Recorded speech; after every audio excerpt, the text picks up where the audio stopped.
Eén trend, daar kun je niet omheen. Dat is de enorme winst voor de SP ten opzichte van de statenverkiezingen van 2003. Dat is ook wel logisch. De SP maakte ook al een enorme winst bij de Kamerverkiezingen eind vorig jaar. Nou ja, en die overwinningsmars lijkt de SP nu dus voor te zetten.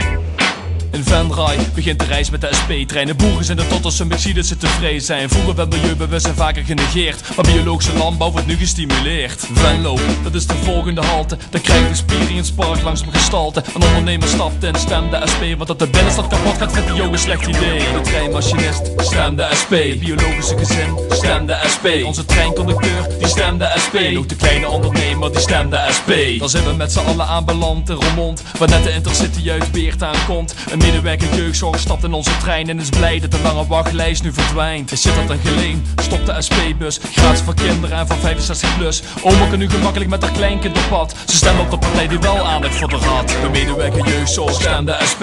De buschauffeur die stemt de SP. De gelukkige oma die stemt de SP. En als haar kleinkind oud genoeg is, dan stemt die SP.